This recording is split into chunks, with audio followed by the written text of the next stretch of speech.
Hello, everybody. Noah Holly here. I'm here with Brett Siegel, CPP's NBA draft analyst and my fellow bracketologist. How's it going, Brett? Not too bad. How about yourself, Noah? Pretty good, pretty good. All right, so today I've prepared some buy or sell questions for Brett. I want to dabble in some NBA draft talk as well, as I know that I'm never really going to talk NBA on this show, so I think that it would be a nice addition for once. So Brett is the co-host of the CPP Sunday podcast, which of course is the original show on this channel. Definitely recommend giving it a watch if you haven't already. It's one click away. Go ahead and give it a look after, of course, we finish this segment right here. All right, so I have three buy or sells here, and then I have a couple of specific NBA questions for you, Brett. I'm going to try and keep this quick. All right, so here's the first one. Buy or sell, Purdue is the best team in the country right now. That's definitely an interesting question. Purdue comes into this week ranked really high, number three, and I can't really remember time they were ranked that high, to be honest. 18-2 right now, and they just pulled off a really big win tonight over Wisconsin at home, 78-50, and they're sitting in their own conference play. So they're probably definitely the best team in the Big Ten. I don't necessarily know if they're the best team in the country. I mean, you got teams like Villanova, Virginia, Oklahoma, which I think should have been ranked over Purdue this week. Duke is still there, Wichita State. So, I mean, there's some really, really good powerhouse programs that I've had lost in the past week, which is why Purdue is rose to the occasion and is now ranked number three in the country above the teams like Oklahoma, Duke, West Virginia. But ultimately, they are a top 10 team. I definitely don't think they're the best team in the country. I think Villanova and Virginia's resumes right now, the way that they're playing proves that they are a much better team than Purdue at this point. And honestly, I don't really think Purdue is that as good as people may say they are. I mean, they had a good Bahamas, you can say. I mean, well, they didn't really have a good Bahamas, but they lost to Tennessee, West Kentucky, and then they were able to beat Arizona.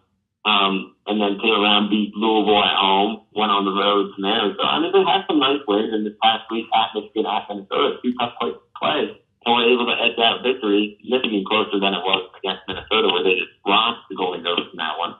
But I think I'm definitely going to sell that they're the best team in the country at this point. But definitely the best team in the Big Ten. Purdue is probably a top two team nationally in both offensive and defensive efficiency. They're very balanced. I think that they look like a championship team. Of course, a million things could change come March, but definitely Purdue is a name to watch right now because they are just dominating the Big Ten. All right, next buy or sell. Jalen Brunson is the best player in the country. Trae Young will win the Wooden Award and every other bit of hardware imaginable, but Brunson is the closest thing to perfection I have ever seen in college basketball. What do you think, Brett? Yeah, Jalen Brunson definitely took a big step up this year, and a lot of people thought he would. From an NBA draft standpoint, this is the year everybody thought that he would break out and have that performance. The junior season, Josh Hart moving on to the NBA, and you can see the steady growth from his freshman year, where he was a really solid freshman point guard for them.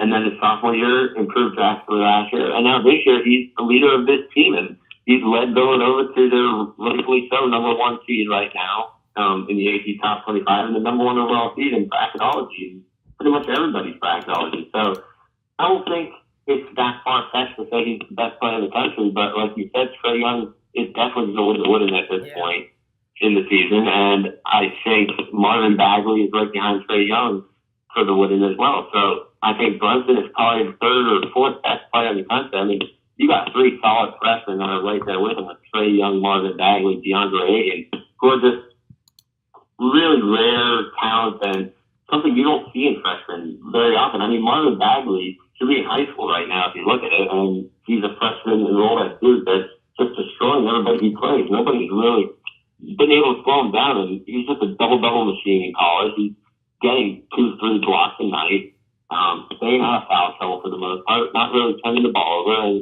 so I think him and Trae Young are definitely 1 and 2 in the country, and I would say Jalen Brunson is not that far behind even Marvin Bagley at this point for number 2. He's probably ranked number 3.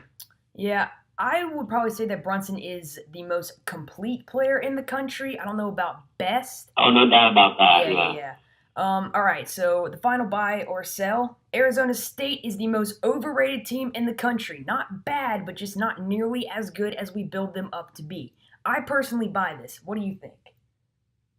Yeah, that's another tough one. I mean, these are three really good questions. I think I'm with you on this one. I think I'm going to buy this one with a grain of salt because, like I said earlier, I'm not really buying the hype on Purdue. I mean, Purdue is a really good basketball team, like I mentioned, and they're ranked three rightfully so. I mean, they've been on a roll the past few weeks in college ball, but you look at some of the competition other than Michigan and Minnesota, Wisconsin's having a really bad down year. Nebraska, Rutgers at home, those are all games that they should win. Northwestern hasn't looked good. And I mean, again, they have those early season wins, but these past few weeks, they really haven't really played any big teams per se.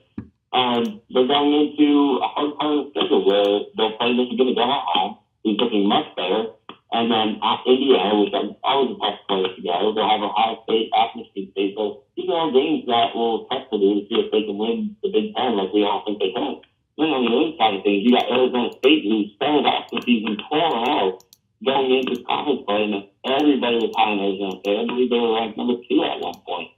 And then losses at Arizona, at Colorado, this past week they lost home against Oregon and almost lost against Oregon State. So I think this is just a rough patch for Arizona State. I still think they're a really good basketball team, and they showed early on in the year what they could do and score in really high figures, and they'll turn things around. I mean, they'll go to Stanford and California this week, and then Utah and Colorado at home next week. So again, a soft spot in their schedule, but a time for them to really learn their back and start to get back on track. So some of the line teams like we're seeing with Michigan State even, they've hit that part in the schedule where it's kind of a rough patch and they're still learning a little bit about it. So Arizona State will be fine. They'll still be a team that will most likely draw a top 4 seed in the tournament come time for that. But definitely a team that I have my eye on to win the Pac-12 title, even though they're 2-3 right now. All right. So I'm going to ask you an NBA draft question now. I don't know about any of this. I don't follow the NBA. I don't follow the NBA draft, so I'll stay out of this discussion. My question for you is, if you're an NBA GM, who are you taking, DeAndre Ayton or Marvin Bagley? Because these are two of the most impressive talents that I have ever seen in college basketball, and I really just can't differentiate one from the other in terms of talent. So, like I said, I don't follow the NBA draft, but I am going to be watching how they handle Ayton and Bagley because I don't know. How can you go wrong here? Who is the best prospect? Yeah, I was just going to say that. I don't think you really can go wrong with this. I mean, you got two extremely athletic guys.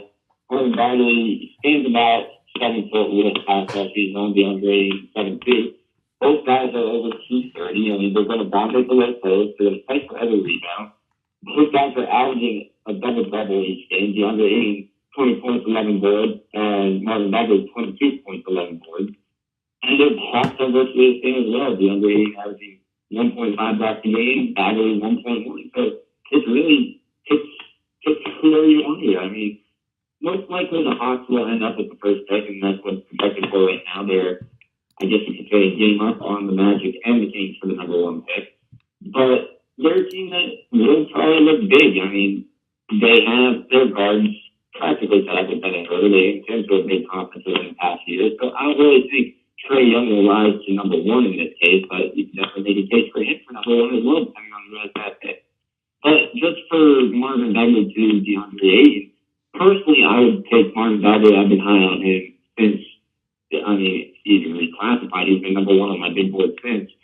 And he won't move from that spot at all this year. He's going to be my number 1 prospect going into the NBA draft. And DeAndre Ayton will probably be right behind him as well. So, again, these two guys can really take whoever you want as an NBA GM at this point. They're both play the same position, and they virtually are the same players. It's just which one do you want? And it's going to be a question, and I think they're both going to have really long and really successful NBA careers, and definitely will be perennial all-stars by the time they hit their prime in the NBA. Yeah, I definitely agree. Well, thank you very much for joining me tonight, Brett. Hope to have you back again. A quick question before you go. When are you planning to release another big board? I've been waiting for that for a little while.